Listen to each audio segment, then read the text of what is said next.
नमस्कार साथियों, आप सबका पुनः स्वागत है श्रद्धा एस्ट्रो ज्योतिष में। तो आज हम लोग डिस्कस करने वाले हैं श्रीमद् भगवद गीता अध्याय 2 श्लोक 1।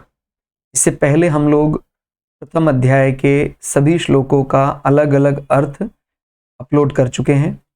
कोई भी व्यक्ति भगवद गीता से अपने जीवन में जो भी इस प्रकार के प्रश्न आते हैं, बार बार चैलेंजेस आते हैं, उन दुविधाओं का समाधान चाहता है तो भगवद गीता के श्लोकों को अलग अलग समझने का प्रयास करें। और अगर कोई ज्योतिष में भी अभी रुचि रखता है, जैसे हमारा चैनल है श्रद्धा एस्ट्रो ज्योतिष, तो वहां पर भी जो पहला ग्रंथ है, मुख्य ग्रंथ है, वो श्रीमद् भगवद गीता ही है, क्योंकि गीता ही हमें वो अंतर करा सकती है कि भाई वास्तविक धर्म, अर्थ, काम, मोक्ष या मुक्त होना क्या है। क्योंकि हम कई दफा किसको धर्म मान के बैठे हैं, वो धर्म ही नहीं है। तो यहां से समझ में आ रहा है कि वास्तविक धर्म क्या है, किसको अर्थ समझा जा सकता है, किसको कामनाओं की पूर्ति माना गया है और किससे हम मुक्त या मोक्ष हमें प्राप्त होगा। तो वो बार बार आता है ज्योतिष ग्रंथ में, और वो जिसको समझ नहीं है उसकी, तो वो जो भी फलित करेगा गलत कर देगा। तो दूसरे अध्याय के प्रथम श्लोक में ये संजय जो मंत्री हैं धृतराष्ट्र के, उनके शब्द हैं। तो संजय जो है राजा धृतराष्ट्र को संबोधित करते हुए, क्योंकि उनको दिव्य दृष्टि प्राप्त थी, वेदव्यास ने वैसे तो दिव्य दृष्टि धृतराष्ट्र के लिए कही कि आप लीजिए, धृतराष्ट्र को बोला, लेकिन धृतराष्ट्र ने मना कर दिया। पता नहीं युद्ध में क्या हो, मैं ऐसा दृश्य, क्योंकि धृतराष्ट्र भी जानते थे कि अंततोगत्वा जिस पक्ष में भगवान नहीं है उसकी हार होनी निश्चित है, तो मुझे ऐसे दृश्य देखने पड़ेंगे। तो उन्होंने दिव्य दृष्टि लेने से मना कर दिया। लेकिन एक लालसा और रहती है मन में, क्या पता कुछ ऐसा हो जाए, जीत हमारी हो जाए। तो उन्होंने अपने मंत्री को कह दिया, भाई आप इनको दिव्य दृष्टि प्रदान करें। तो वो वहीं बैठकर हस्तिनापुर में कुरुक्षेत्र का आंखों देखा हाल उनको सुना रहे। तो संजय क्या बोलते हैं कि जब सारी बातें पिछले अध्याय में हमने देखा अर्जुन द्वारा कह दी गई, तो अर्जुन अब रथ पे बैठ गए हैं और उस प्रकार करुणा से व्याप्त, ध्यान रखना है खाली शाब्दिक अर्थ पे ना जाएं, उस परिस्थिति को, उस फ्रेजल वर्ल्ड को, उस लोकोक्ति शब्द को, उस छुपे हुए अर्थ को समझने का प्रयास करें। तभी हम ये पढ़ना सार्थक कर पाएंगे। करुणा से व्याप्त, जिसमें करुणा पूरी तरह व्याप्त है, और आंसुओं से पूर्ण तथा व्याकुल नेत्र वाले शोक युक्त उस अर्जुन के प्रति भगवान मधुसूदन ने यह वचन कहा। इसमें पूरी तरह से एक योद्धा भी क्या, सर्वश्रेष्ठ योद्धा, सर्वश्रेष्ठ उस समय के धनुर्धर अर्जुन को एक बिलकता सा दिखाया गया इस श्लोक में कि करुणा से व्याप्त हो गए हैं और आंसुओं से पूर्ण हैं, व्याकुल नेत्र, उनके नेत्रों से अश्रु झर रहे हैं और पूरे शोक में डूब गए हैं। उस अर्जुन के प्रति भगवान मधुसूदन, यहां पर एक इतना कहने के बाद भी संजय ने बड़ी चतुराई से भगवान श्री कृष्ण को मधुसूदन शब्द कहकर संबोधित किया। जिन्होंने मधु कैटब का संहार किया था, वो संहार करने वाले यहां अभी भी है। मतलब एक प्रकार से ये अप्रत्यक्ष रूप से धृतराष्ट्र को चेतावनी भी है कि भाई ठीक है, वो योद्धा, दुनिया का सबसे बेस्ट वॉरियर अर्जुन ऐसी स्थिति में आ गया है, लेकिन इनके साथ में जो है वो मधुसूदन, अब मधुसूदन बोलना शुरू करेंगे और आप धैर्यपूर्वक उनको सुनना। तो इसमें क्या क्या बात समझने वाली, श्लोक से क्या हम सीख रहे हैं, सीखना चाहिए वास्तव में।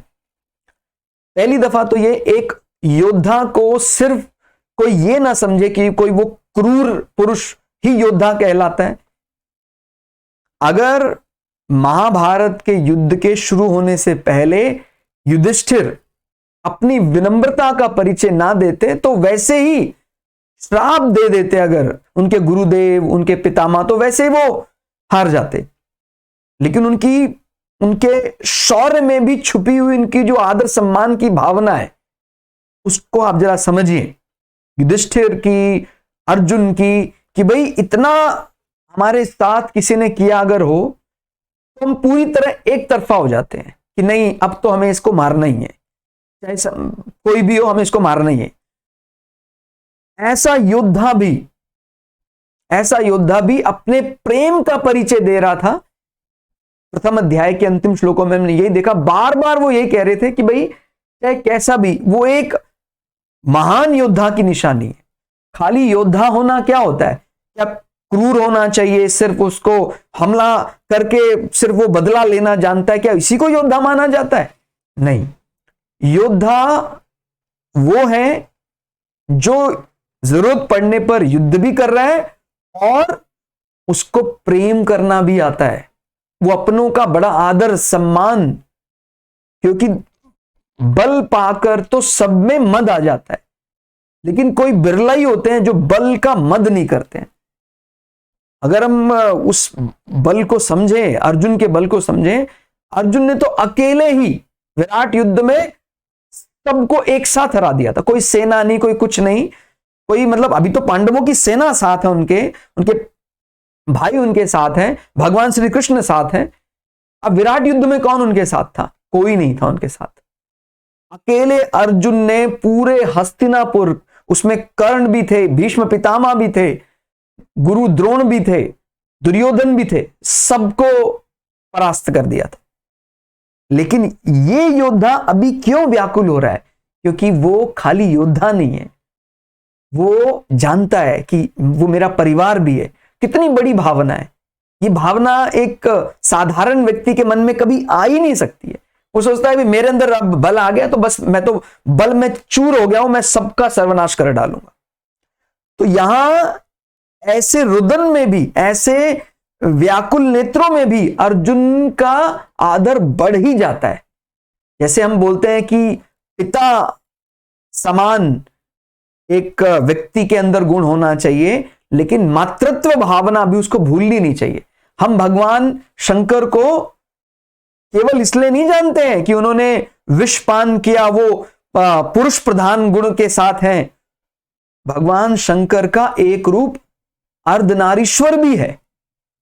वो पुरुष के प्रधान गुण को भी रखते हैं, वो महिला के भी प्रधान गुण को रखे हैं, अपने अंदर समाये हुए हैं, अर्ध नारीश्वर। तो ये जो एकत्व की भावना है, ये मुख्य प्रधान गुण माना जाता है महिलाओं का, मां का प्रेम। अब कोई इसको निर्बलता भी समझ रहा होगा, लेकिन निर्बल तो निर्बल है ही, लेकिन अर्जुन को तो कोई नेत्रहीन भी निर्बल नहीं समझ सकता है कि भाई ये तो बली नहीं है इसलिए ऐसा रिएक्ट कर रहा है। अरे अभी हमने इस विषय पर चर्चा की, आप भी महाभारत पढ़ेंगे तो आपको समझ में आएगा कि विराट युद्ध में कैसे अर्जुन अकेले सब पर भारी पड़ गए। लेकिन वो ये बात भी नहीं भूल रहे हैं, इनके बड़े भाई साहब युधिष्ठिर भी बाकायदा अपने शत्रु पक्ष में खड़े हैं, पितामह गुरु द्रोण, उनको प्रणाम करके उनसे आज्ञा लेकर आए, तब उन्होंने युद्ध की घोषणा की। ऐसे ही यहां अर्जुन का मान घट नहीं गया इस प्रकार की विचार से। हालांकि भगवान आगे के श्लोकों में उनको एक प्रकार शिक्षा रूप में बताएंगे भी आपको ऐसा नहीं करना चाहिए, लेकिन भगवान ने तिरस्कार कर दिया हो, त्याग दिया हो अर्जुन को, ऐसा नहीं है। बहुत बहुत बड़ा गुण है। अगर आप इस रुदन में छुपे गुण को समझने की कोशिश करेंगे कि भाई वो पुरुष प्रधान गुण अर्जुन के अंदर कूट कूट कर भरा हुआ है। लेकिन अर्जुन खाली योद्धा नहीं है, अर्जुन नीति का ज्ञाता भी है। अर्जुन सबको एक रखना चाहता है। उसके कारण अर्जुन ने इस प्रकार के शब्द कहे जो हमें किसी निर्बल शब्द समान दिखाई देते हैं, लेकिन ये निर्बल के शब्द नहीं है, ये दुनिया का सबसे महान योद्धा है, इस प्रकार के जो शब्द कह रहा है। हालांकि धर्म दृष्टि से इसका निराकरण आगे भगवान करेंगे कि आप जो कर रहे हैं ठीक है, आपको ये मनुस्थिति है, ऐसा आपने बिहेव किया है, लेकिन वो धर्म नहीं है। धर्म तो ये है कि भाई अब आपको ठीक है, आपका मन में वैसे विचार आए हैं, सबके मन में वैसा आ सकते हैं, सबके मन में, यानी जो एक योद्धा होते हुए भी अपने आप को सब में समाया हुआ मानता है, अभी भी वो योद्धा अपने आप को सबका समझता है। नहीं तो बल आते ही आदमी सबको भूल जाता है, मेरे अंदर बल है, मैं तो अकेले सबका सर्वनाश कर दूंगा, क्या करना है मुझे किसी का वो। लेकिन अर्जुन आज भी किसी को भूले नहीं है कि वो मेरे भाई हैं, वो मेरे भाइयों के पुत्र हैं, वो मेरे भाइयों के ससुर हैं, वो मेरे भाइयों के मामा हैं।